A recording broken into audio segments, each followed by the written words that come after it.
Vai começar, pessoal. Entrevista aí.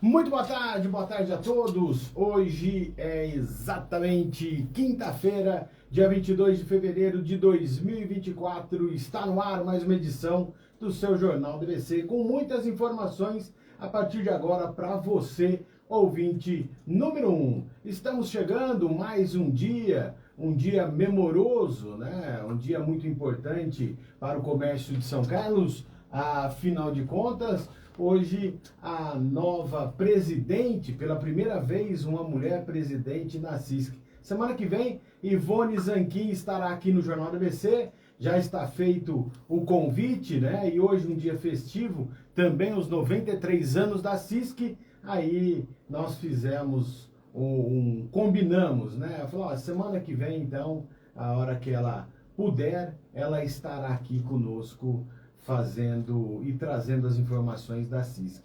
Parabéns mais uma vez à CISC, Ivone Zanquim. E hoje tem o Mário Casale aqui comigo, daqui a pouquinho ele estará ao vivo e a cores. Portanto e para tanto, eu vou assim suprimir algumas informações para não termos atrasar muito esse bate-papo. Você pode ficar à vontade, como sempre, né, aqui no seu Jornal DBC. Agora são 12:02 e vamos falar do clima, só para a gente iniciar o nosso jornalismo de hoje.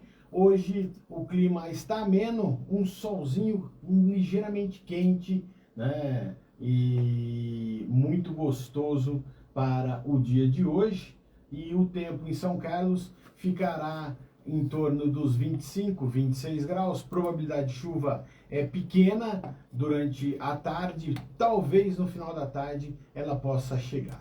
Para a nossa querida Ibaté, 26 graus também, máxima hoje de 29. Araraquara, nossa morada do sol, hoje com sol, né? Nesse momento, 27 graus e máxima de 31. Hoje, um clima ameno. O mesmo para a nossa querida Américo Brasiliense, com 30 graus de máxima hoje. Para a nossa Boa Esperança, apenas 28 graus no momento, também já com sol e probabilidade de chuva temporária, a chuva intermitente que chega de vez em quando, né?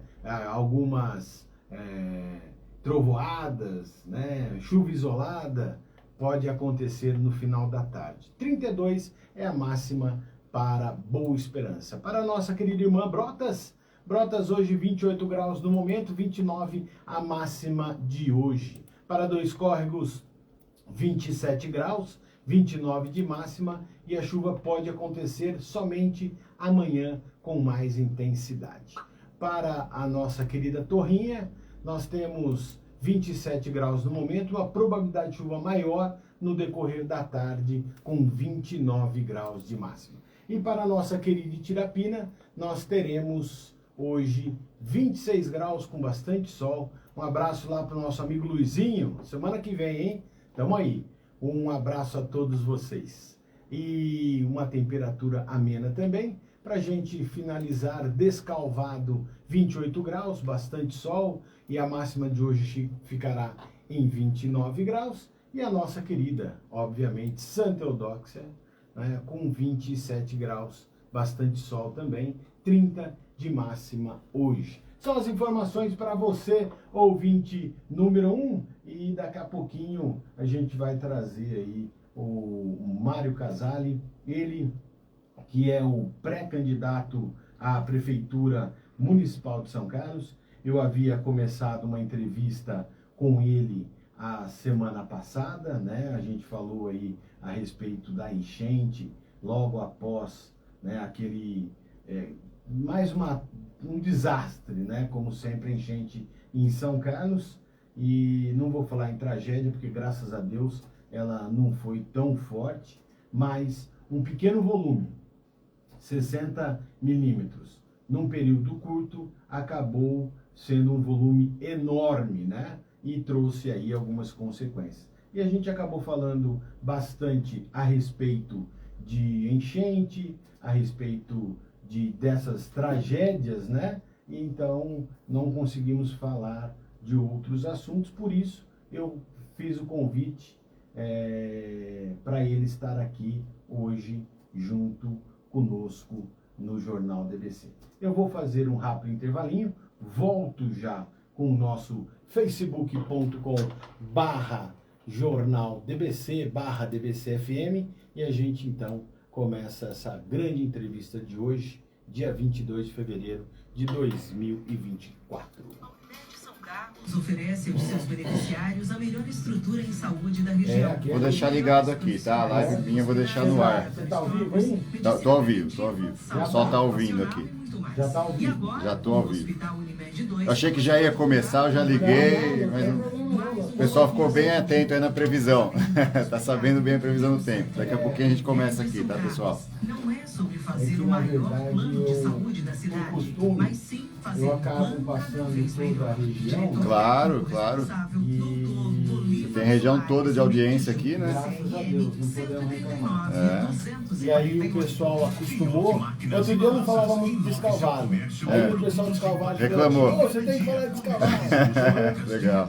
Bom sinal, né?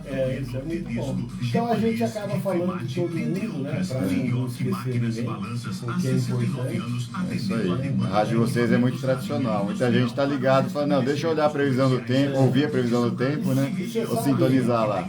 Ô Mário, um detalhe interessante, né, que você falou de tradição, hoje com a saída da Intersom, né, com o pessoal, a gente hoje é a rádio mais velha da cidade. Olha No só. FM, porque só tem FM, nós vamos fazer 34 anos. Olha só, que Entendeu? legal, Hoje a parabéns. gente se tornou a rádio tradicionalmente mais antiga da cidade. Que legal. Você vê como que são as coisas. Sim, É parabéns. muito interessante. Isso não é pouca coisa não, cara. Não. 34 anos de empresa, de sucesso, Mais de 4 fé. a gente você tá fazendo. Feita a aniversário. sucessão, né? Vocês fizeram a sucessão, né? Do seu pai para você. Estamos fazendo ainda, né? Ele fica lá como o seu, né? Fica É, por acompanhando. trás, ó, não é isso. É muito Só que agora meu pai não faz mais isso comigo, né? Faz Não. com a equipe que tá lá. É verdade, agora você Eu está... já não tô mais lá no executivo. Exatamente, isso é... Mas, com certeza está sendo bem comandado. Tá, muito. Você está transmitindo aí no canal seu do No Instagram. No Instagram. Tá no meu Instagram. Eu abri uma live no Instagram. Tem mega, Felipe. Ué, mas tem mega, 100 mega. 100? 99? 100? Caramba, é rápida mesmo. É, a internet é rápida e você é devagar, hein? A Selig Telecom é assim. 100 mega de internet a partir de R$ 99,90. Fibra ótica, estabilidade, rapidez. 0800 722 8666. Mude você também para a Selig Telecom.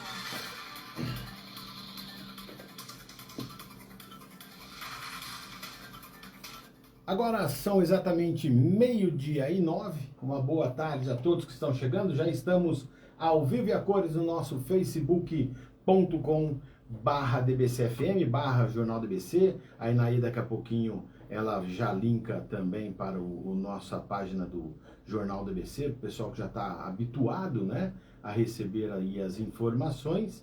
E eu quero agradecer sempre a todos a audiência, a preferência, né, de todos, principalmente de você, ouvinte, que nos acompanha todos os dias. Como eu havia falado, semana passada estava aqui com a presença do Mário, a gente estava falando sobre enchente, eu conversei até com o Neto Donato, viu, Mário, hoje, porque na semana passada eu também enviei um zap para ele estar participando, né, de uma entrevista aqui no Jornal do BC, que eu acho justo, né? Claro, a gente dá importante. espaço para todos. Mas infelizmente ele falou que estava com um probleminha no telefone, não conseguiu marcar, e aí hoje eu conversei com ele pessoalmente a respeito. Mas vamos conversar de outros assuntos hoje, que não vai ser enchente. A enchente, ela vai voltar à tona na próxima grande chuva que acontecer na cidade, porque a gente sabe que não foram resolvidos todos os problemas, quase que nenhum, porque afinal de contas a chuva continua chegando. E o Mário está aqui mais uma vez. Primeiramente, quero lhe dar boa tarde e seja bem-vindo ao Jornal DBC, Mário. Boa tarde, André. Boa tarde aos ouvintes, a todos que acompanham a gente também pelas redes sociais. É um prazer estar aqui novamente. Eu estou sempre aberto para vir. Pode me chamar que eu venho. Quantas vezes me chamar, André? Estou à disposição. Muito bem.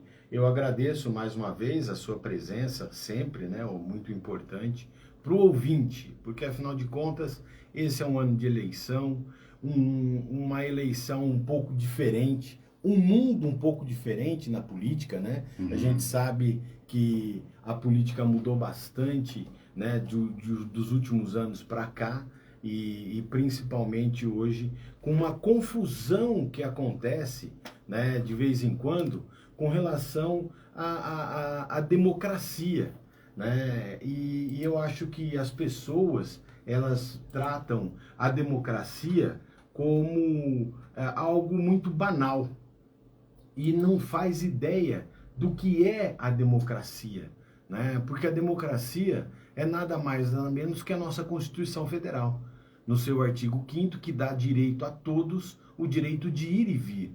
Isso é democracia, de você falar o que é possível.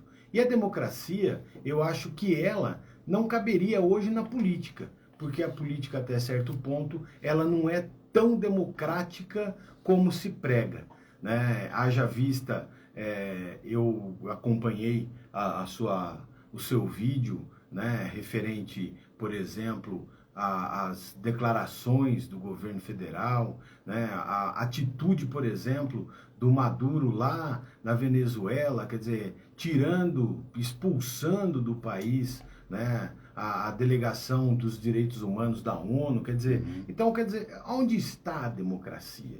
Né?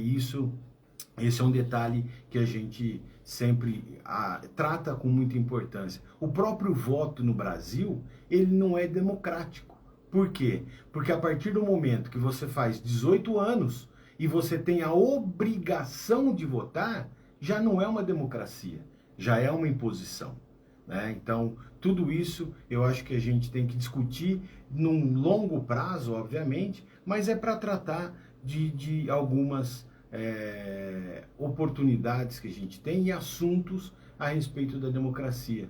E a eleição está aí exatamente para isso, para que democraticamente a população escolha a manutenção do que está ou a troca por algo novo. Eu queria que você falasse, até tem uma frente, o PT lançou essa semana, né, o Milton, a Frente Democrática, né? Quer dizer, é um pessoal que muitas vezes não tratou muito esse assunto. Eu queria que você falasse um pouquinho a respeito dessa colocação que você fez. Perfeito.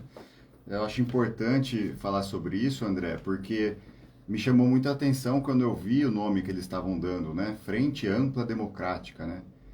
Eu olhei e falei assim, não é nem ampla e nem democrática, porque é liderada por um partido que apoia ditadura no mundo, né?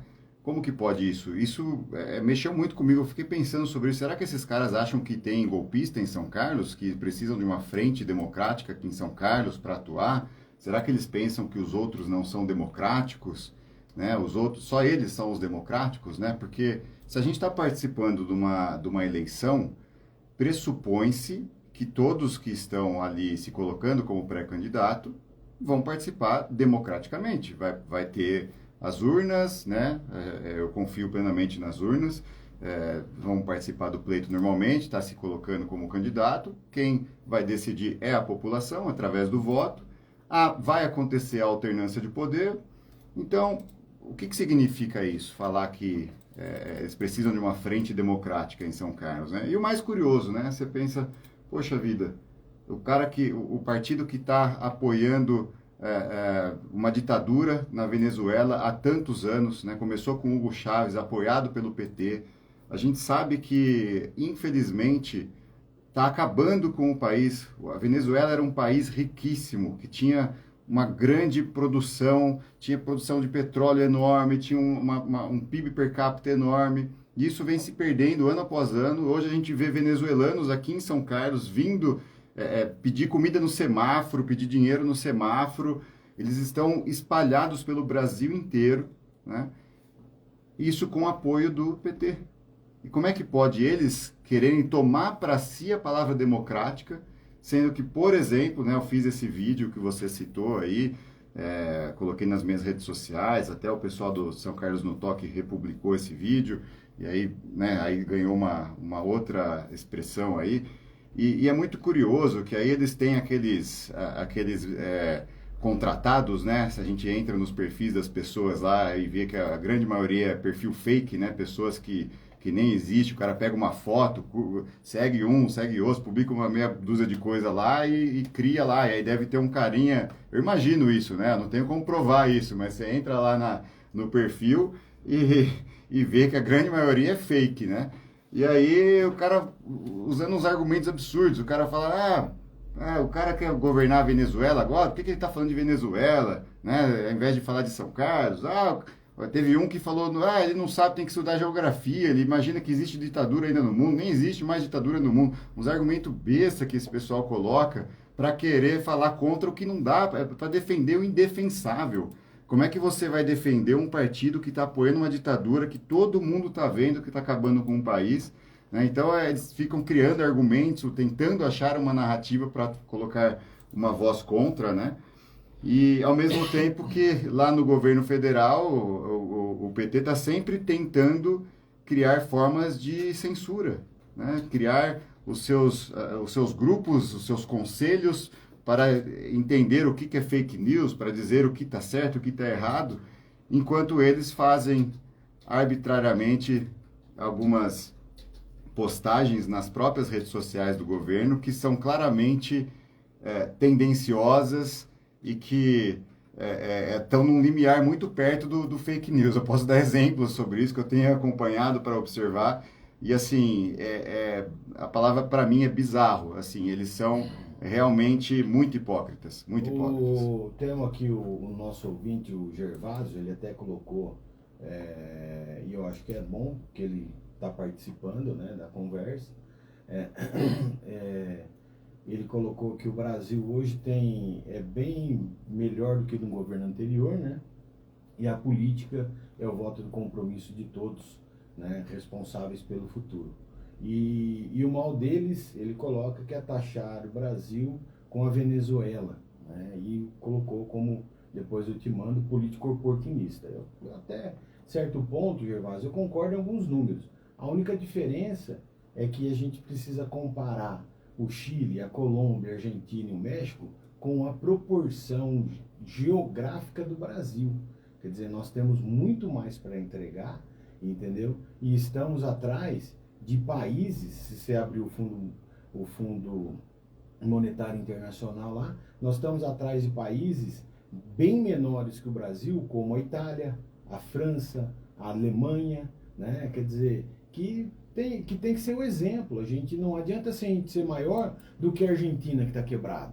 A gente tem que ser maior do que o Japão, do que a Alemanha, que a França, o Reino Unido, entendeu? A própria Itália, que são países menores que o Brasil, geograficamente, com menos oportunidades. Eu acho que o brasileiro, ele não enxerga a potência que ele tem. E eu até vou aproveitar, o Mário está aqui, porque o Mário, ele faz parte do agro, e ele, se vocês quiserem, ele traz números do agro para vocês entenderem a potência que o Brasil é e a diferença que está hoje, comercialmente, com o que já ocorreu em alguns anos. E eu não estou criticando, não, eu só acho que tem que mudar. Porque o PT, por exemplo, o Lula, quando ele assumiu o governo, no seu primeiro mandato praticamente, o Brasil foi muito bem até. Só que de repente começou a não andar. Por quê? Porque quando você mantém a gestão, ela acaba não inovando, acaba não trocando, não melhorando, né? Por isso eu mandei outro dia um e-mail lá para o presidente da Câmara, né, naqueles e-mails que eles têm aberto, falei, por favor, faz uma reforma política no Brasil, coloca uma eleição única a cada 5 anos, porque senão você vai perpetuar somente um no poder. E hoje, eu não acho que é ruim um ou outro, mas, por exemplo, se você achar que o Macei foi um bom prefeito para São Carlos, talvez se ele voltar hoje, ele não vai ser igual. Por quê? Porque o momento do Brasil e do mundo é diferente de 10, 12, 20, 30 anos atrás. Cada momento é um momento. E está na hora de renovar, com certeza. Só para colocar você a par, e eu queria que você falasse um pouco do agro, já que é uma expertise sua, e mostrar que o Brasil tem um potencial e a gente explora muito pouco. Perfeito. Antes eu só queria responder ao ouvinte que mandou a pergunta, né, falando de oportunismo. Para mim, o oportunismo é um partido querer tomar para si a palavra democracia. É ele querer dizer que só ele que é democrata, enquanto hipocritamente ele está apoiando ditaduras no mundo. Então, para mim, o que eles fazem é uma coisa que eu nunca aceitaria estar num time desse. Nunca aceitaria. Então, porque tem gente que fala, mas não preocupa com o partido, vamos olhar a pessoa, vamos olhar quem que é esse candidato e tal. Eu falei, olha, eu trabalho em equipe, eu sou um cara de time, e o meu time é o Partido Novo. Esse é meu time, um time que eu tenho muito orgulho de estar nele. Então, quando você olha, o que defende o seu time? O meu time defende uma boa gestão pública, colocar pessoas boas no poder, colocar políticas públicas baseadas em evidência, que a gente tenha dados, entenda os dados e veja como a gente vai melhorar a vida das pessoas na prática, com políticas públicas que entreguem melhor qualidade de vida, que deixem as pessoas mais felizes. E não um partido, que é o time dele, que está lá defendendo, mandando dinheiro que não é pago depois para Venezuela, para Nicarágua, para locais onde tem ditaduras, e que sabe-se lá o que acontece com esse dinheiro lá fora depois, né? Porque eles não conseguem pagar. No governo Lula foram lá, emprestaram bilhões e bilhões para fazer obras nesses países, e aí depois eles não conseguem pagar. Aí são coitados porque não tem renda suficiente e tal. Ou seja, uma doação que cada brasileiro está fazendo obrigatoriamente para esses países ditatoriais, porque o presidente definiu. E aí você quer falar que ele é democrático. Então, para mim, hipócritas são essas pessoas do PT. Em relação ao agro, você desculpa que isso eu fico, assim, realmente, enfim, fico bravo mesmo com esse tipo de postura hipócrita desses caras. Bom, em relação ao agro, o agro, ele é a força do Brasil, ele é a força motriz do Brasil, né? Nós temos terra de qualidade. As terras que não são de qualidade, a gente teve, graças à Embrapa, a oportunidade. Embrapa, e não só ela, mas a Embrapa foi a grande pioneira, a grande responsável por desenvolver tecnologia para a gente conseguir utilizar as terras do Cerrado. Então, isso fez com que o Brasil se desenvolvesse muito. Graças a um povo batalhador, trabalhador demais, que desbravou esse país e foi buscar a terra nova para trabalhar. E com tecnologia fez com que a gente pudesse se tornar um líder global de produção agrícola. Então, o Brasil tem essa vocação do agro, a gente tem que utilizar isso ao nosso favor, como um grande produtor de alimentos, sim, mas não só, é claro, né? A gente tem um potencial incrível em diversos outros setores, como aqui em São Carlos nós somos a capital da tecnologia, não é à toa, eu tenho orgulho disso, eu entendo que esse é um título merecidíssimo, mas, no entanto, isso não chega para o povo, isso não chega na população. Por isso que o Sancatec, que é o nosso projeto para transformar São Carlos na capital da tecnologia para as pessoas que aqui vivem. Então, esse que é o nosso objetivo, e a gente está trabalhando com escuta ativa, fazendo eventos. Ontem mesmo a gente fez um evento sobre cultura, sobre turismo. A gente juntou esses dois temas, foi muito bacana, a gente ouviu muito, aprendemos muito. Então a gente entende que a gente tem um potencial em São Carlos, inclusive para desenvolver novas tecnologias para o agro, né? A empresa da minha família é uma empresa de tecnologia para o agro, focada principalmente em pecuária. São Carlos tem muitas outras empresas também de tecnologia para o agro. E tem um potencial incrível de aumentar muito mais isso, desde que a gente tenha políticas públicas, pessoas competentes no governo para fazer esse trabalho acontecer. Ô Mário, eu, aproveitando o gancho do agro, né? Eu estava vendo uma matéria outro dia, o Brasil, ele é o maior exportador em 7 produtos, 8 produtos, e aí, se eu não me engano, agora, fechando a safra 23-24, parece que vão mais alguns produtos, ele vai chegar quase a 10 produtos de ser o maior exportador do mundo, né, com relação a isso. Aí, o que sempre a gente enfrenta e percebe é o pessoal reclamar e falar que o agro ele é que agride o meio ambiente. E eu queria que você esclarecesse um pouco isso, porque eu acho que é bom as pessoas terem todos os lados, mas entenderem como que é a lei, porque o agro tem que ter a sua reserva, né? O agro brasileiro, ele é o mais sustentável do mundo. E a gente pode falar isso de boca cheia, porque o produtor rural brasileiro, ele é o maior, é o produtor rural no mundo que mais protege floresta. Por exemplo, em São Paulo, a gente é obrigado a ter, cada propriedade rural, meu pai tem propriedades também, 20% de área de floresta. Tem que manter na área. Tá? Reserva legal. Reserva legal. Então, 20% da área de floresta. No Cerrado, isso é 50%. Ou seja, ele precisa ter metade da área dele com floresta e ele é obrigado a manter essa área em ordem. Se pegar fogo lá, é culpa dele. Se entrar alguém lá e devastar, é culpa dele. Então, ele tem uma obrigação de proteger essa floresta. E na Amazônia, ele pode usar 20%. 80% tem que ficar a floresta. Então, isso está no Código Florestal Brasileiro, né? O Aldo Rebelo, que foi o responsável, ele foi o relator desse projeto, foi um projeto que ele foi muito importante, né, para o Brasil, para destravar muitas coisas e manteve uma proteção, uma sustentabilidade muito, muito grande no agro brasileiro. Claro que existe o uso de químicos, os agroquímicos, né, para defensivos agrícolas. Existe, claro que existe. E isso está sendo buscado tecnologia para se reduzir. Ninguém gosta de gastar dinheiro em química, ninguém gosta de colocar química na sua plantação, porque sabe que isso tem risco de ir para lençol freático. Então, enfim, a fiscalização é muito forte no Brasil em relação a isso, e isso é bom, né, porque trabalha para que todos trabalhem bem. A grande maioria dos empresários do agro, dos fazendeiros, trabalham dentro da lei, né? E o agro, a gente tem o orgulho de produzir o alimento que mantém todos nós vivos. Todos os dias que veste a gente, eu estou com uma camisa aqui de algodão, né? Você provavelmente também, com uma camiseta de algodão, né? Calça jeans de algodão, feito no agro. A gente toda hora tá comendo, tá se alimentando, é agro, né? Como a Globo fala lá, o agro é pop, é tech, é tudo, tal. Por quê? Porque realmente está presente em todos os lugares, né?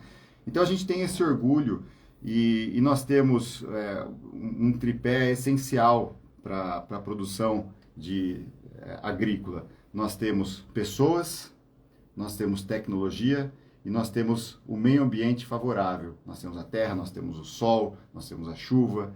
Então, o potencial brasileiro no agro ele é incrível e ele vai cada vez mais ser necessário para o mundo, para alimentar as pessoas do mundo. Porque se você for pensar no mundo como um todo, não tem muito mais área disponível com esse tripé que eu falei. Entendeu? Você pega a África, por exemplo, ela tem uma dificuldade enorme em relação a clima. A solo dá para resolver, como a gente conseguiu aqui, né? No Brasil isso você consegue resolver o solo, mas água é um desafio, né? E tecnologia e pessoas é um baita desafio. Porque não adianta você ter área, ter sol e tal, mas se você não tem pessoas preparadas, você não tem tecnologia preparada.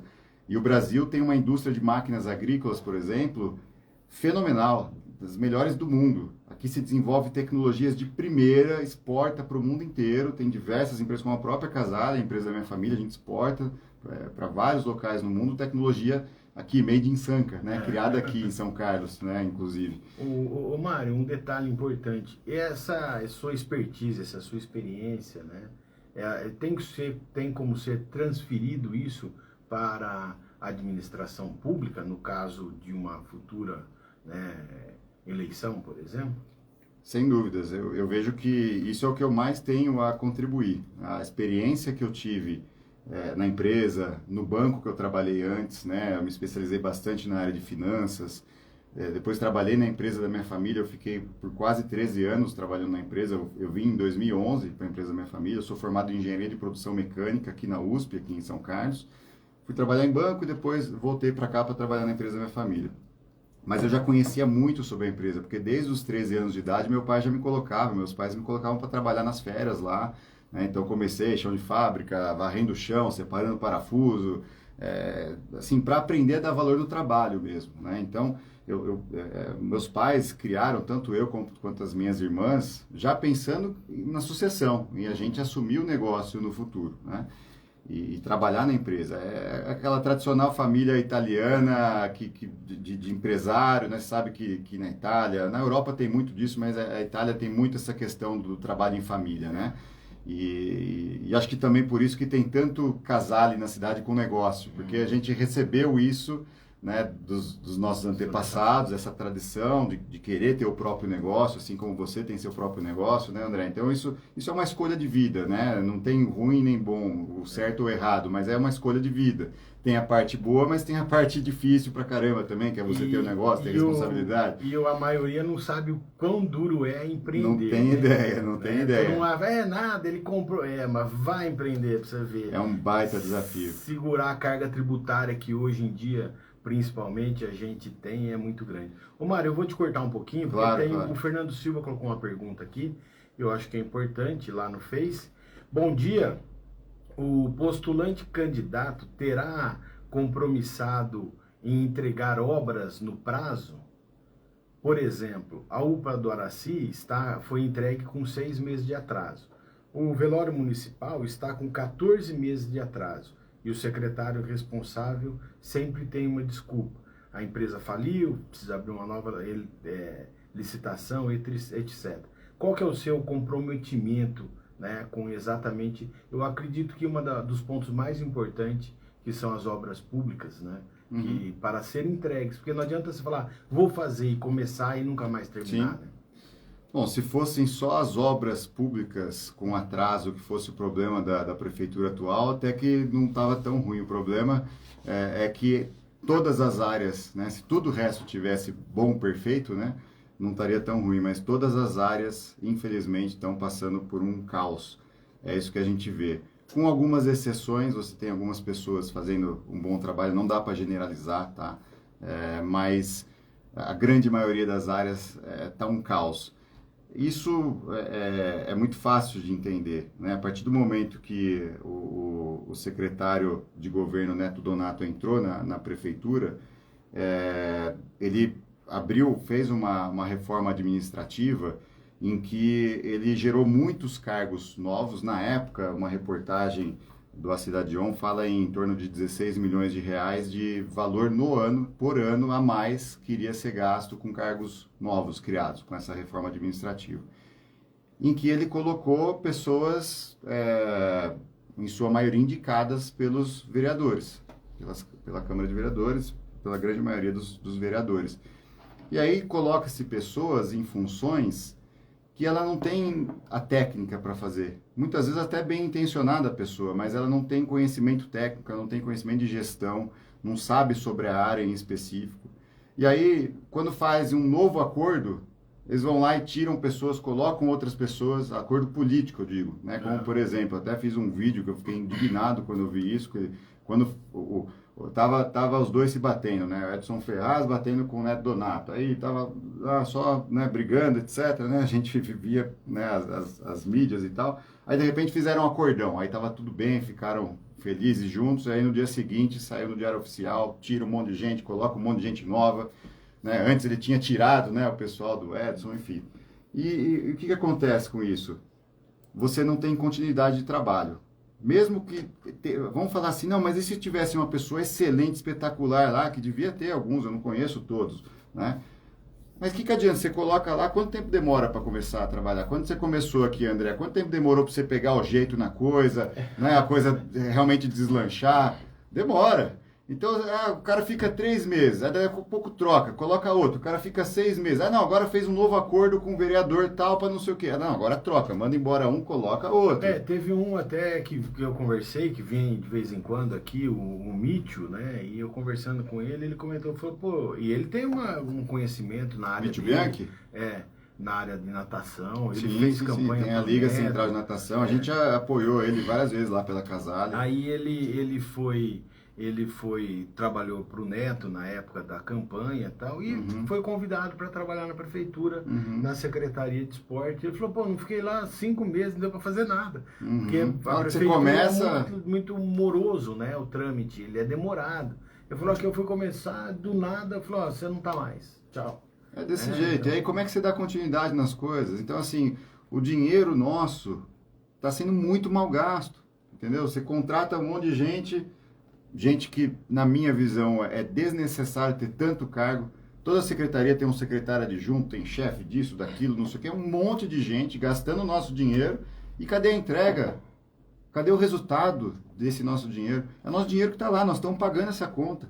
Se a gente tem, por exemplo, uma associação de um bairro que tem alguma coisa lá, uma jardinagem, por exemplo, né? Qualquer coisa que a gente contribui, se você coloca 2 jardineiros, vai custar o dobro para todo mundo. Né? Coloca 3 jardineiros, vai custar o triplo do que um só. A prefeitura é a mesma coisa. Precisa você ter tá motivo pagando. para colocar, né? A gente está pagando. Ah, mas eu não senti aumento de imposto. Tá bom, mas então aumentou o IPTU, aumentou a dívida. Aumentou a dívida. E se não pagar essa dívida em alguma forma, de repente aumentando a economia, a geração de receita na cidade, em algum momento vai ter que aumentar o IPTU, vai ter que aumentar o ISS, os impostos locais, para pagar essa conta. Porque não é sustentável. Pensa em casa, eu vou ter 2 faxineiras, uma não sei o quê. Pô, é dinheiro, tem que gastar, tem que fazer orçamento. Entra, quanto sai? Se eu contrato gente desnecessária, vai faltar para algum lugar. E aí a gente vê, falta médico, falta enfermeira, falta um monte de coisa, falta professor. Né? Foram começar as aulas, saiu um vídeo do prefeito falando que, tá tudo certo, amanhã vai começar, né? Conseguiram, acho que um momento que ele estava bem consciente para falar, né? E aí, no dia seguinte, aliás, no mesmo dia, à noite, saiu um vídeo do secretário de Educação falando, pessoal, a gente se reuniu aqui, estou saindo tarde da noite aqui da prefeitura e tal. Aliás, estou em casa, acabei de chegar da prefeitura. E a gente vai sair no Diário Oficial amanhã, contratação de novos professores, porque tal, porque realmente precisa e tal, coordenadores e tal. Aí eu até gravei um vídeo no dia seguinte falando sobre isso. Falei, gente, peraí, o prefeito tinha falado que estava tudo certo. Aí chegou, eu fiz uma denúncia, porque eu recebi uma denúncia de diretores de escola, falando, não está certo não, está faltando professor, como que eles estão falando que está certo, está faltando professor, está faltando profissional e tal. Aí eles saíram correndo para resolver, porque aí viram que não estava. Aí eu falei, gente, cadê o planejamento, cadê a gestão básica? Como é que o cara lança um vídeo falando, então, o cara da comunicação está falando uma coisa, o outro, o secretário, não se conversa, não sabe que está faltando, como é que ele fala uma coisa que não é verdade, aí sai correndo atrás, sai no Diário Oficial. Uma confusão, essa prefeitura é uma confusão, André. Esse vídeo eu vi todos eles. Eu achei muito interessante, né? Porque ficou até uma escola, parece que nem consegui dar aula daria, né? Porque não tinha... Começou segunda-feira, o Derige, começou lá no Cidade Araci. Eu fui lá no Cidade Araci, né, para conversar com as pessoas. Entrevistei a Ana Paula, que eu conheci ela lá, que falou sobre isso, o problema que estava dando não começar as aulas, né? O meu querido, esse aqui eu gosto do meu ouvinte, o Adilson, ele sempre manda boas perguntas e bons comentários. Félix? Não. Não? Qual Adilson? É um Adilson. Não, eu não vou falar sobre Tá bom, não, dele, mas tudo não bem. Viu, Adilson? Vou preservar, mas esse ele participa sempre, ele coloca Legal. muita coisa boa, bons assuntos, entendeu? E ele me mandou uma pergunta para você. Boa tarde, André. Apenas uma pergunta. Caso o futuro candidato ganhe, o mesmo fará a mesma política do toma lá da cá, como sempre fizeram? E não me venha com a história de que se não fizer dessa forma, não se aprova nada. Não, eu não concordo de forma alguma com esse negócio de tomar lá da cá.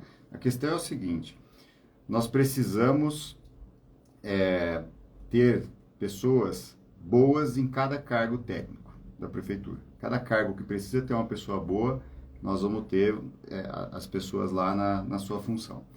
Então, quando a gente sai para fazer campanha, é muito comum, agora nós estamos no período de pré-campanha, é muito comum vir as pessoas, os cabos eleitorais, e virem falar assim, olha, me apoia e depois você me dá um cargo. E é muito comum isso. Infelizmente, a velha política, né, ela faz muito disso. Então fica essa coisa, olha, eu vou colocar... eu vou falar no seu nome, eu vou te ajudar, conseguir votos para você, tal, mas depois eu quero um pagamento, eu quero 2 cargos, eu quero 3 cargos, valor de tanto, tal. Então é como se fosse uma aposta que o cara faz. Ele dá uma olhada no cenário, fala assim, quem que eu acho que vai vencer? Ah, acho que vai vencer esse cara aqui, ou eu não tô bem com outro cara que eu já briguei da outra Mas vez, já eu vou foi, tentar um cara é. novo para eu fazer um acordo. Infelizmente isso é muito comum, só que as pessoas já estão espertas com isso, porque esse cara que é o cabo eleitoral, que cada hora vai querer puxar para um lado, as pessoas já começam a olhar para ele e falar assim, pô, mas esse cara vem aqui toda vez que ele falar de mim, cada hora é um político que ele está defendendo, ele não tem propósito nenhum, você percebe que ele... E aí ele xinga o outro com coisa que não tem nada a ver. Então as pessoas estão ficando espertas para esse tipo de coisa, entendeu? Eu não faço esse tipo de negociação, André. Eu não faço, isso não existe.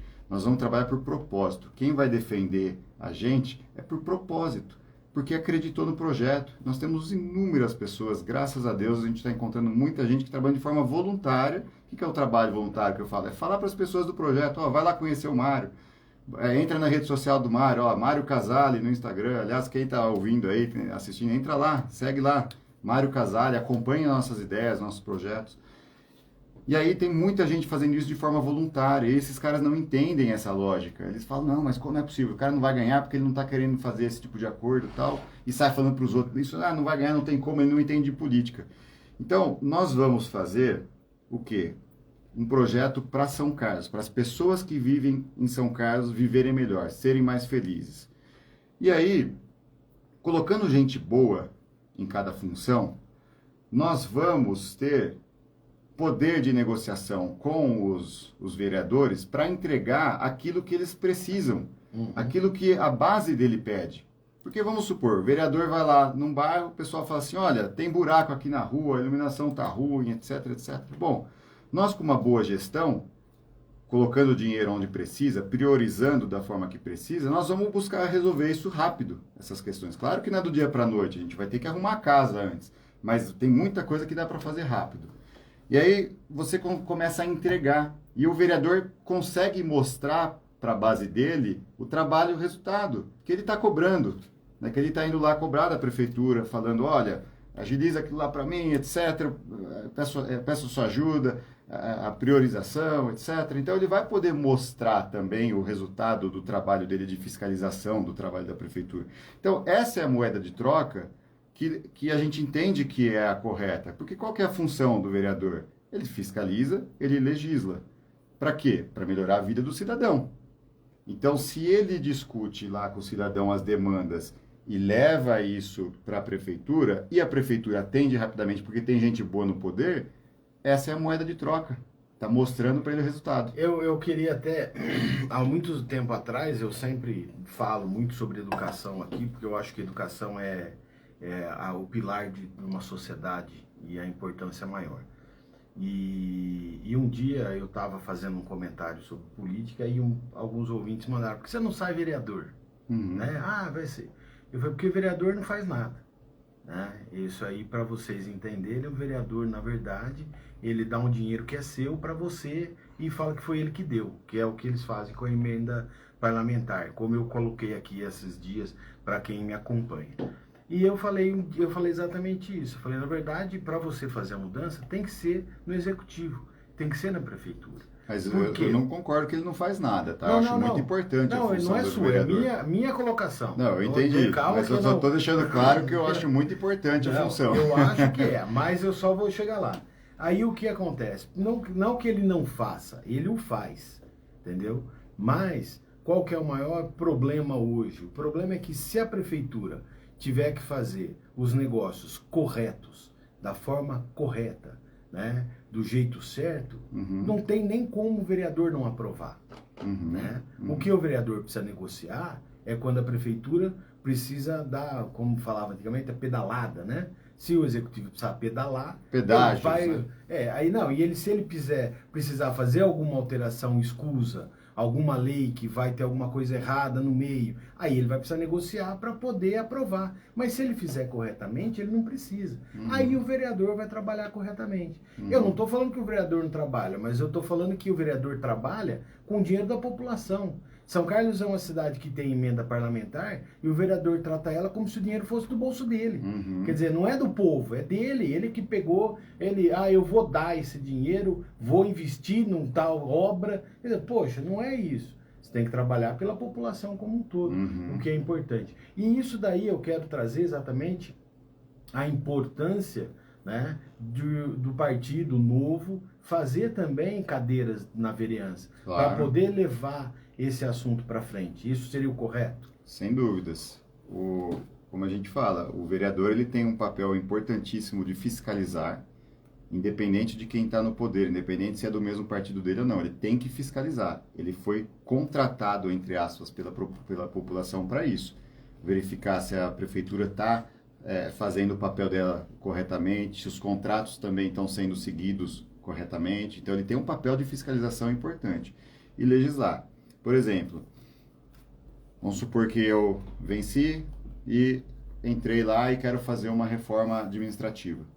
E eu quero mudar, não quero mais ter tanto cargo de comissionado, de confiança, não quero mais ter secretária adjunto para cada área, para esse inchaço da máquina pública enorme que é nosso dinheiro que estão gastando, eu quero reduzir, que é o que eu quero fazer, né? Eu quero reduzir isso porque é o nosso dinheiro que tem que ser melhor gasto, eu quero colocar pessoas competentes, boas, honestas para fazer essa função na quantidade que precisa, porque eu não tenho que pagar favor político para ninguém, lembra? Como eu não fiz acordo com ninguém, eu não preciso dar uma prefeitura inchada para pagar favor político. E aí vai sobrar dinheiro para as coisas que a gente precisa fazer de fato e entregar as coisas para as demandas da população.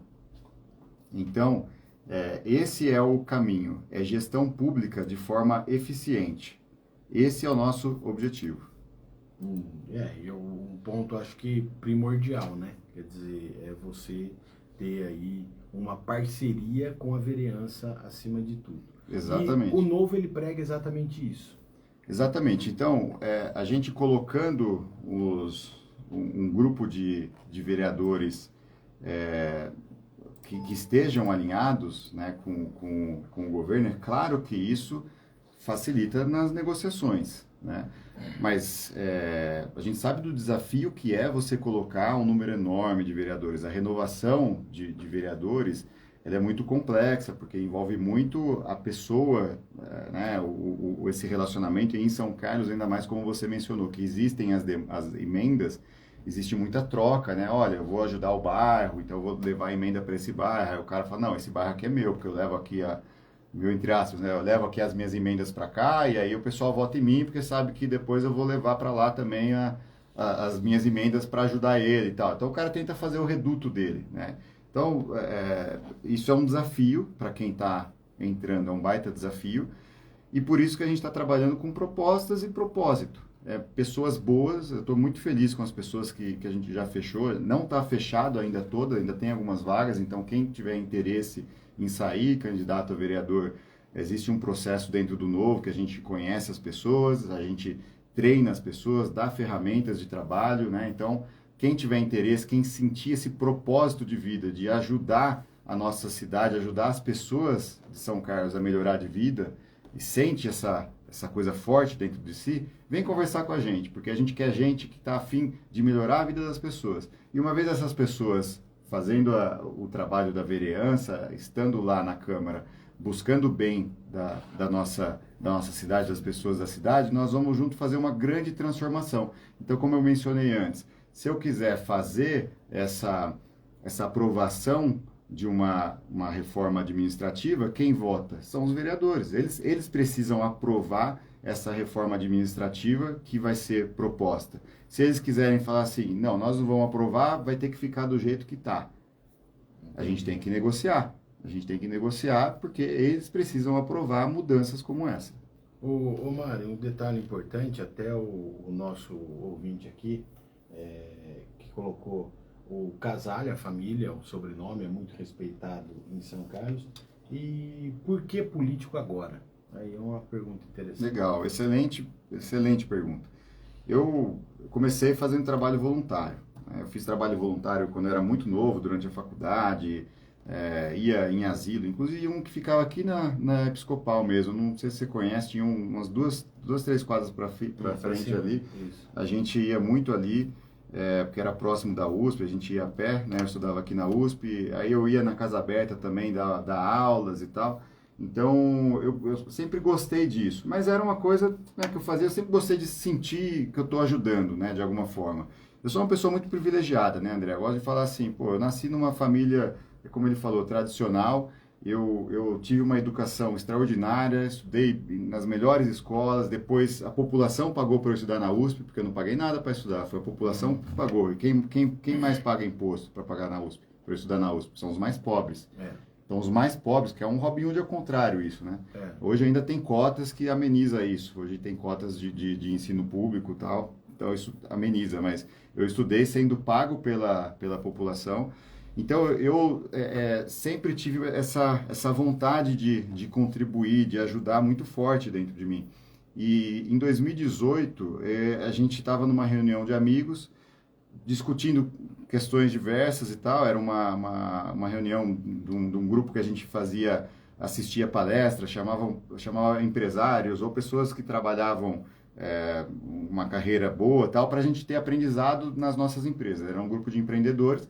Então, a função ali era aprender. Nesse dia não tinha ninguém para dar essa palestra para a gente, e a gente estava conversando, batendo papo, surgiu o assunto da cidade, começamos a falar dos problemas, de quanto a cidade estava abandonada, de como estava feia a coisa e tal. Infelizmente, muito semelhante ao que a gente vê hoje, né? E isso já fazem 6 anos, né? Em 2018. E aí eu falei assim, poxa, pessoal, mas a gente está aqui só reclamando também, a gente não está fazendo nada pela cidade.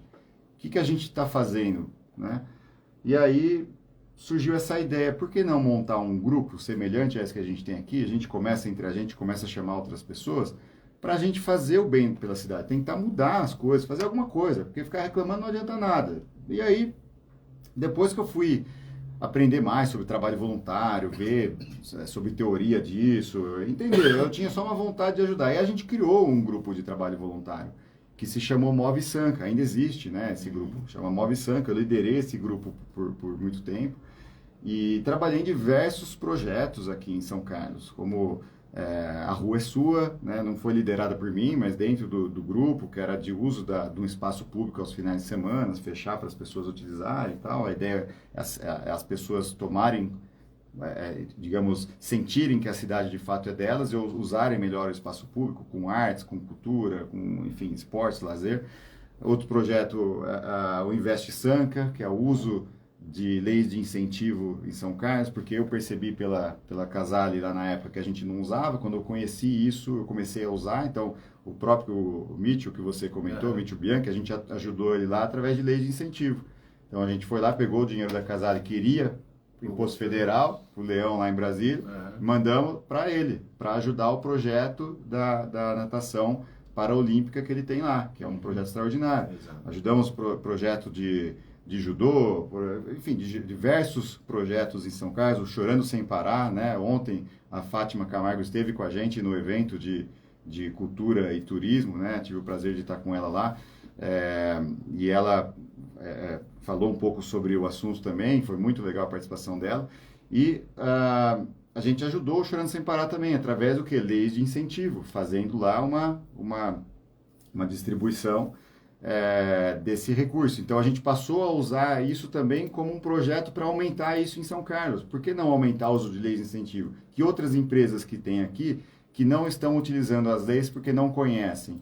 E aí a gente também começou a perceber que tinha pouco projeto. A gente começou a abrir edital para as pessoas trazerem projeto para a gente poder distribuir, ajudar. A gente começou a perceber que tinha muito pouco projeto. Então, a gente também começou a incentivar projetos. Aí eu fiz um evento com a Fátima lá na Embrapa, em instrumentação, deu mais de 100 pessoas sobre isso. Conheci muita gente boa nessa época, foi muito bacana. Então, assim, em resumo, né, eu comecei a fazer projetos, e aí o pessoal do Novo me convidou, viu esse trabalho e me chamaram para conversar, falaram, olha, mas a gente acha que você tem potencial para ser prefeito.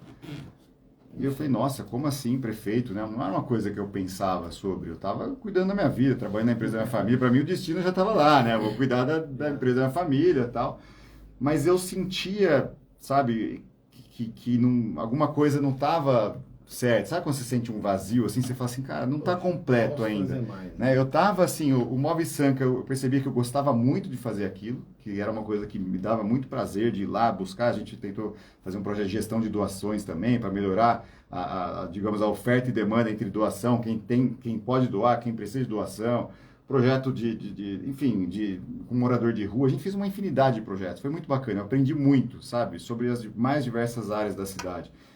pude contribuir um pouco, né? Pouca coisa deu resultados práticos, infelizmente. E essa frustração de pouco resultado e muito trabalho me fez pensar nessa questão da política, que eles falaram, olha, você não vai conseguir fazer grandes mudanças com seu tempo livre, com trabalho voluntário. Se você quiser fazer mudança de verdade, você tem que ir para a política. E foi difícil para eu aceitar isso, porque eu sentia, eu quero fazer essa mudança, eu quero, mas ir para a política, será? É difícil, né? É uma exposição, é uma coisa que... E aí eu fui pensando, mas foi mais forte que eu. Cheguei num momento e falei, não, é isso, eu tenho que fazer isso. Não tem jeito, eu preciso porque eu sinto que é missão de vida, é propósito mesmo, entendeu? Ô Mário, o Rafael Marino, ele mandou aqui no Face uma pergunta a respeito de segurança com os jovens. A gente tem percebido que os jovens cada dia têm uma dificuldade maior para convivência, né? Tem uma dificuldade maior com educação, talvez até por causa do celular, pode ser, e muitos entrando mais forte na drogadição, né? E ele perguntou a respeito, mesmo ele apagando no Face, mas eu tinha lido a pergunta dele, aí depois ele apagou, deve ter ficado chateado que eu não perguntei, viu, Mário? Ô Rafa, eu ia perguntar, mas é que não tinha dado ainda a oportunidade. E o que você acha que é possível fazer para melhorar isso? Bom, a gente tem que fazer políticas públicas baseadas em evidências, como eu falei antes. Então, a gente tem que estudar o que foi feito no mundo, o que deu certo e o que deu errado em relação a isso. Para começar, a gente tem que atuar muito dentro da escola. A escola, chamar os pais para participar mais próximos da escola, porque, infelizmente, muitos delegam para a escola coisas que eles deveriam estar acompanhando. Então, a escola pode chamar mais a participação dos pais. Tem uma série de mecanismos, também tem política pública para isso. E buscar fazer uma educação em conjunto com a família para que você consiga suprir as demandas que esses jovens têm para que não seja suprido pela droga. Então, você tem, por exemplo, uma política pública que é comprovadamente boa para isso. As atividades de contraturno, esporte. Você coloca lá o karatê, coloca lá o boxe, coloca atividade, futebol. Então, você ocupar o tempo dessa criança com atividades que vão ajudar ela culturalmente, inclusive, eu falei de esportes, você pode colocar uma aula de piano, um violino, a gente apoia também o Instituto, a Associação do Dagoberto, o AMA-CC, eles têm aulas, eu falo a Casar Equipamentos, tá? Uhum. Apoia a AMA-CC, então eles fazem aulas lá de diversos instrumentos musicais, né? Então isso tira a criança da rua, que estaria lá sendo chamada pelo traficante para ser o aviãozinho, né? Para levar a droga para aqui, para lá, porque para eles, eu vou poder ter meu dinheirinho, eu vou comprar um celular melhor e tal, é muito cativante para eles. Então, aí ele vai trabalhar, ele vai levar para dentro da escola, porque eles são muito inteligentes do ponto de vista estratégico, né? Eles querem levar para a criança cedo, então eles pegam um menino na rua para ele mesmo levar dentro da escola, para esse cara ficar drogado e depois lá em cima, a hora que ele tiver mais dinheiro, ele vai consumir muito mais. É complexo, né? Então, você tem que buscar as raízes do problema e trabalhar nas raízes, né? Então, enfim, esse é um tema bastante complexo. Eu estou aprendendo também sobre ele, conhecendo mais sobre o assunto, né? Eu saí da presidência da Casar em outubro do ano passado, né? Para poder me dedicar ao projeto, porque até então eu estava como presidente da empresa, fiquei 3 anos como presidente. Então, obviamente, o meu tempo estava dedicado ali, e parcialmente, aquele tempo que antes eu destinava para o Move Sanca, meu tempo livre, eu estava me dedicando à política. Uhum. E aí, desde então, eu estou focado nisso, então eu estou estudando muito sobre políticas públicas, fazendo curso, indo em outras cidades buscar melhores práticas, né? Então, é uma coisa que a gente precisa fazer para trazer para São Carlos. A gente não tem que reinventar a roda. A gente tem que ver o que funciona fora e trazer para cá. Algumas inovações a gente pode fazer? Claro que pode. Mas antes de querer reinventar, né, fazer grandes inovações, vamos buscar o que já funcionou, que já sabe-se que funcionou, que tem evidências. Ô Mário, o nosso ouvinte comentou a respeito do atraso nas obras, né? E eu sou a favor de um documento que você vai criar, né? Os concorrentes também criarão, que é o famoso plano de governo, né? Que você registra lá no Tribunal Eleitoral, né? O que você vai fazer para a sua gestão de 4 anos. E eu reparo que existe muita mentira, né, nesse documento. E eu até brigo aqui, de vez em quando, às vezes eu tenho contato com algum deputado, eu falo, ó, vocês têm que fazer uma lei de responsabilidade fiscal. Se o cara não pegou, prometeu no primeiro ano que vai fazer 5 escolas, ele tem que fazer 5 escolas, porque senão ele não aprendeu a lição de casa, né? Quer dizer, e aí eu queria trazer isso um pouco para a saúde, porque a saúde pública, nós temos um bom formato de saúde no Brasil, onde qualquer pessoa, independente de classe, gênero, cor, número, sexo, ela tem saúde de graça, né? Mesmo com a demora, com tudo, mas é gratuita. Em muitos países isso não funciona desse jeito, né? E também completa do jeito que nós temos aqui, porque qualquer coisa que você tiver, você trata pelo SUS, né? E você acha que dá para melhorar a saúde em São Carlos? Dá para melhorar muito a saúde em São Carlos. Deixa eu comentar sobre o que você falou do plano de governo. Eu acho muito importante isso que você colocou, porque eu entendo o seguinte, a gente tem boa execução quando a gente tem planejamento, tem meta e tem acompanhamento. Não adianta nada você falar assim, ó, vou fazer 5 escolas. Aí você chama o seu secretário de obra no primeiro dia do ano e fala assim, ó, eu prometi que vai ter 5 obras, você entrega, tá? Beleza? Beleza.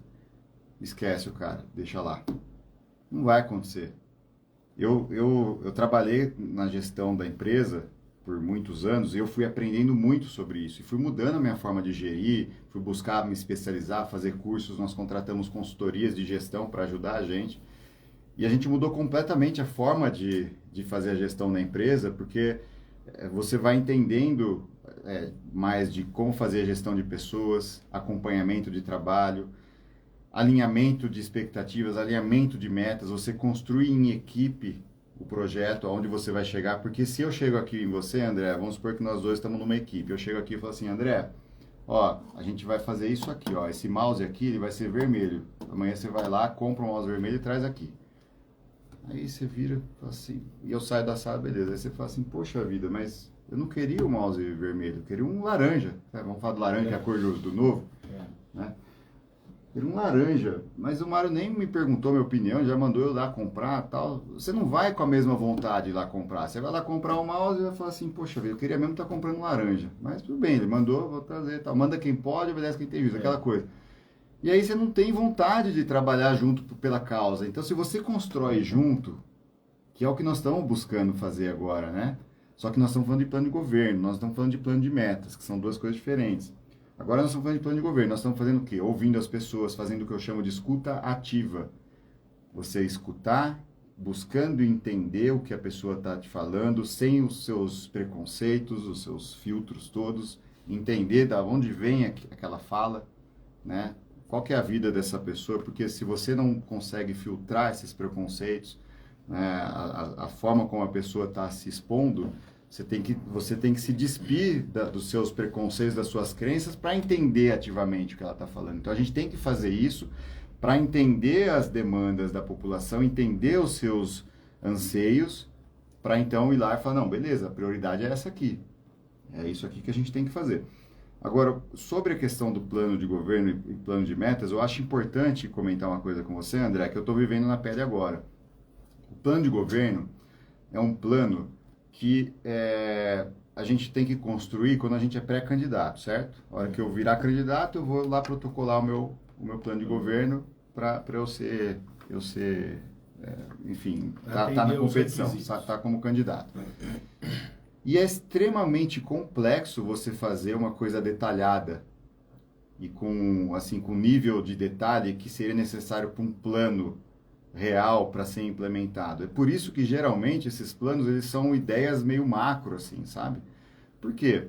Porque imagina o seguinte, é um trabalho enorme, assim, você tem que ter equipe para fazer um monte de coisas, você tem que ter pessoas conhecendo você, você tem que montar time de chapa de pré-candidatos a vereadores, e eles não aparecem, liga para você, um cara incrível, um ou outro aparece, mas a maioria não é, você tem que buscar, igual os caras foram fazer comigo, Eles me chamaram lá e falaram assim, Mário, não, você tem que sair, é importante, tal, você tem que ir para política.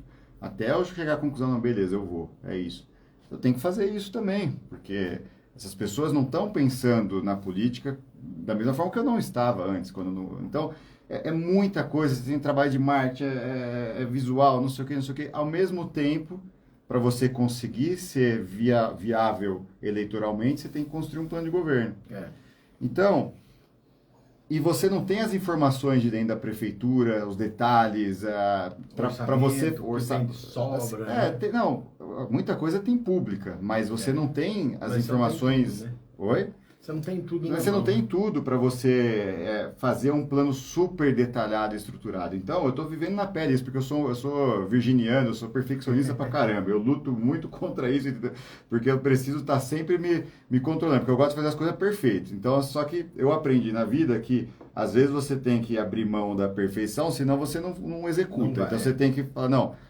eu vou fazer o ótimo, não vou fazer o perfeito, mas o ótimo eu vou fazer um monte de ótimo, né? Exato. Então, eu queria ter um plano de governo, eu comecei com essa ideia de fazer um baita plano de governo, assim, detalhado, com tudo tal, comecei a estudar um monte de coisa.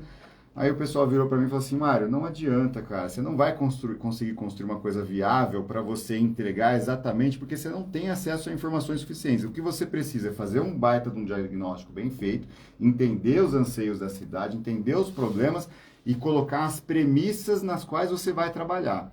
As premissas macro você vai colocar e você vai trabalhar nelas. Depois que você entrar, você vai montar seu time, aí você vai chamar seu time e vai falar assim, pessoal, essas são as premissas que a gente estabeleceu. Agora, com base nessas premissas, vamos trabalhar num plano nós juntos, com o time juntos. E aí a gente vai fazer o plano e aí nós vamos fazer um plano de metas.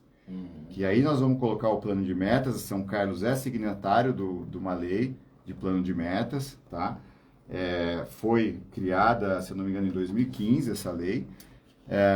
Infelizmente isso não é seguido, né? Mas nós vamos trabalhar para, no primeiro ano do governo, então, estabelecer o plano de metas e aí buscar a execução do mesmo. E, desculpe, só eu acabei me esquecendo de falar sobre as obras, que eu fiz um link lá, que ele me perguntou sobre atraso em obras. É claro que a gente tem que ter o compromisso de fazer em dia, né? Então, a gente tem que buscar ter pessoas competentes, fazer uma gestão bem estruturada e fazer boas licitações, já considerando os aspectos dos problemas que podem acontecer. O cara falar assim, mas eu contratei a empresa tal e ela quebrou, e aí... Bom, então você não fez uma licitação em que você fazia uma análise melhor da empresa que você está contratando. Porque se você vai olhar só preço, por exemplo, ou você tem outros critérios não técnicos, enfim, seja lá qual foi o critério, e aí o cara que você contratou não tem capacidade de gestão, de entrega, é óbvio que vai dar problema. Então você tem que fazer a licitação e buscar empresas que vão entregar, que você entende que tem capacidade de entregar. Então é isso, colocando gente boa em cada cargo na prefeitura, gente capacitada, que entenda de gestão pública, vai dar certo. Esse é o caminho. Muito bom. Ô Mário, já são 1h08, já avancei um pouquinho. Eu quero te agradecer mais uma vez o convite. Eu que agradeço. Para estar aí presente conosco. E as portas ficam sempre abertas. Provavelmente em março eu vou fazer aí uma entrevista com todos os pré-candidatos, né? Obviamente. Estou esperando alguns só se firmarem, né? Para ver se vão sair ou não. O Djalma, a princípio, seria, né? Mas agora com a Frente Democrática ele já falou que não vai, e vai para o embate com o Nilton. Sim. Que é curioso, né? O partido dele não estava constando na Frente Democrática, né? De última hora apareceu lá, né? Falando que não vai dividir a esquerda e tal. Então, deu a impressão que recebeu ordem de cima, né? Porque em São Paulo o Boulos está junto com o PT lá, o Boulos na frente. A impressão que deu é que ele queria sair, mas recebeu ordem de cima, né? Então exatamente assim, a gente tem essa dúvida e também é uma obviamente, assim, ele já não é mais pré-candidato, então acaba a gente posicionando com uma certa qualidade. E eu quero te agradecer mais uma vez, uma ótima tarde a você, Muito obrigado. E as oportunidades virão e a gente vai estar junto aí conversando. Muito obrigado, André. Foi um prazer estar aqui com você hoje, sempre muito boa conversa. Quero convidar todos para seguir as minhas redes sociais, Mário Casale, e deixar uma mensagem de esperança para vocês. A gente vai conseguir transformar nossa cidade. São Carlos é a capital da tecnologia, e é a capital da tecnologia que hoje, essa tecnologia que deveria servir para facilitar a vida das pessoas aqui na nossa cidade, não está sendo usada para isso. Então é isso que nós vamos fazer, trabalhar para transformar São Carlos na capital da tecnologia para as pessoas que aqui vivem. Obrigado, André. Obrigado, Mário. Obrigado aí pela sua paciência aí, e a você, ouvinte, nosso muito obrigado também. Eu vou fazer aí um rápido intervalinho e volto já com o